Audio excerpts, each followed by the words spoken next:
Olá, meu nome é Gustavo Freire Santana e hoje estou aqui no podcast Alimente a Mente para falar sobre um assunto que ganhou bastante importância nos últimos anos, que é o uso de princípios ativos para melhorar no funcionamento do corpo.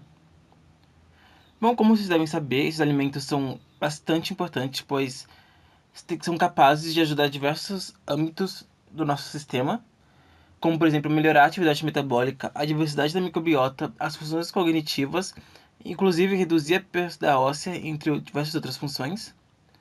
Então, ficou bastante notório a necessidade não de apenas consumir, mas de estudar esses alimentos para tratar e prevenir doenças. Entretanto, por se tratar de bioativos atuando em um sistema complexo que é o corpo humano, dificulta o entendimento completo de como esses compostos podem agir em sinergia com o organismo. Um questionamento levantado, por exemplo, é sobre qual é o modo mais efetivo para se consumir princípios ativos, sendo possível por meio de matrizes alimentares, ou seja, por meio da sua alimentação, como verduras, frutas, ou de uma maneira isolada, através de suplementos, por exemplo. Essa discussão possui diversas vertentes e pesquisas de diferentes áreas da ciência focaram em tentar respondê-la. Por um lado, uma pesquisa da Universidade de Harvard demonstrou que obter compostos ativos por meio de alimentos é uma forma mais segura, já que tem uma menor chance de conseguir alcançar uma quantidade que seria tóxica para o organismo, apesar que geralmente nutrientes e compostos bioativos eles não têm um alto índice de toxicidade, então seria necessário consumir muito para você chegar num risco perigoso, o que geralmente não é muito viável, mas mesmo assim é sempre bom prevenir do que remediar, né?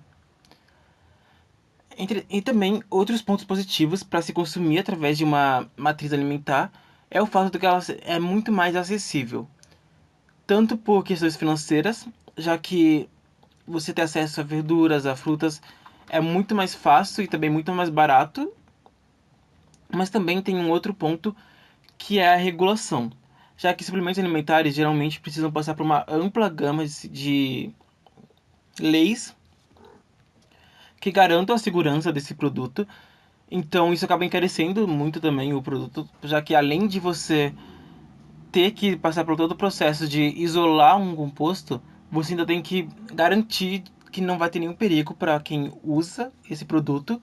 Então, por exemplo, foi criado um marco regulatório dos suplementos alimentares, que abarca a RD6 da 239 até a 243, que foca nisso, em fazer com que seja seguro você consumir esses suplementos, mas o que, de novo, acaba encarecendo bastante o produto. Mas para além dessas pesquisas mais teóricas, também há diversas pesquisas práticas e clínicas que procuram entender essa relação entre a comida e esses compostos bioativos. Uma pesquisa contida no livro Trends in Food Science and Technology testou a sinergia de flavonoides com outros nutrientes. Eles realizaram esses estudos tanto em vivo quanto em vitro, que demonstraram esses resultados que a presença de proteínas, fibras alimentares e minerais pode ter impacto negativo na biodisponibilidade dos flavonoides e, por outro lado, lipídios, carboidratos digeríveis, vitaminas, alcaloides, carotenoides e outros flavonoides provavelmente melhoram a biodisponibilidade dos flavonoides. Essa pesquisa não é exatamente muito assertiva e muito concreta, já que um alimento tem uma gama de esses compostos alimentares, esses nutrientes, então eles podem conter ao mesmo tempo que flavonoides, que aumentaria a biodisponibilidade, pode conter proteínas, que diminuiria a biodisponibilidade.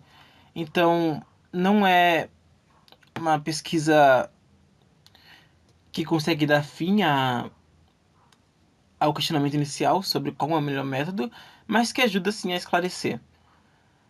Outras pesquisas clínicas também demonstraram que, entretanto, a matriz alimentar exerce sim uma interação crucial para a absorção desses compostos bioativos. Como, por exemplo, no tomate, que é rico em um carotenoide antioxidante potente que é o licopeno, estudos mostraram que ele fica muito mais biodisponível quando presente em tomates cozidos do que em tomates que não foram cozidos e principalmente do que em suprimentos. Isso mostra que a capacidade do nosso corpo absorver esses compostos ativos através de uma matriz alimentar é muito alta e pode sim superar a em seu formato puro. Outro ponto positivo também é que quando o composto ativo está presente em uma matriz alimentar, os outros nutrientes presentes nelas também iniciam uma cadeia de absorção metabólica no sistema digestivo. E além disso também, a quantidade que você consegue absorver de um composto bioativo é muito limitada. Então, e geralmente essa quantidade já é adquirida por meio da sua alimentação normal, não sendo necessário tomar um suplemento.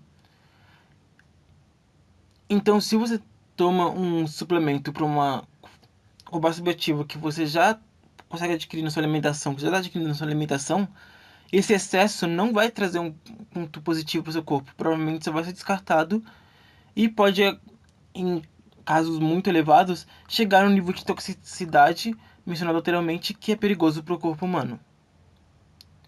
Então, todos esses pontos apontam que adquirir um composto bioativo através de uma matriz alimentar é a melhor opção. No entanto, o mesmo estudo de Harvard mencionado anteriormente mencionou que quanto mais uma pessoa envelhece, menor é sua capacidade metabólica de absorver alguns nutrientes e compostos bioativos por consequência.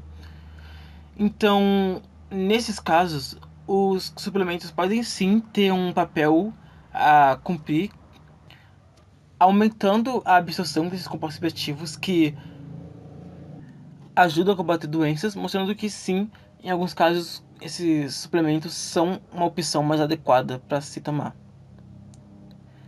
Então, para resumir, como estruturalmente o corpo humano é um sistema complexo, o que dificulta uma resposta definitiva, mas no geral consumir alimentos por meio de uma matriz alimentar tende a ser mais benéfico, já que além de auxiliar na absorção em grande parte dos casos, a matriz alimentar oferece uma alternativa mais barata, acessível e com outros nutrientes importantes.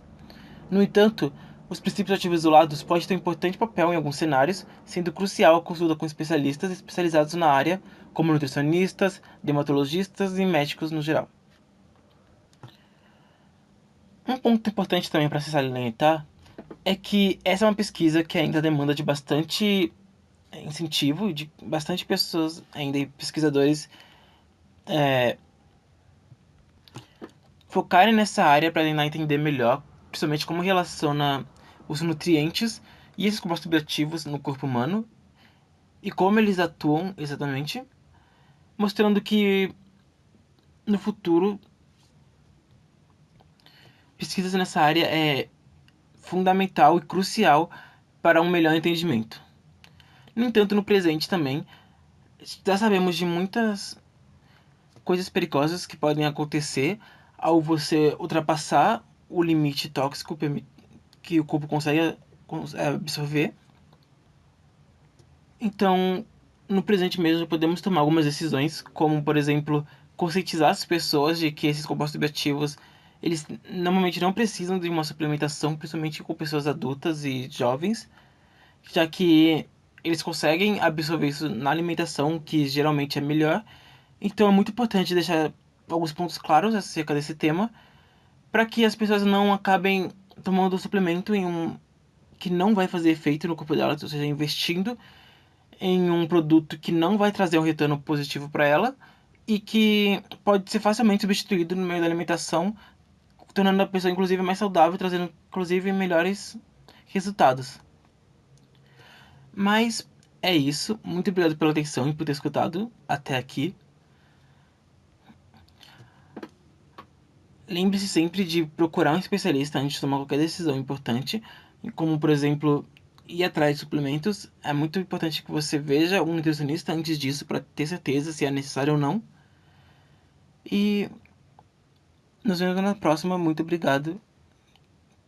Tchau.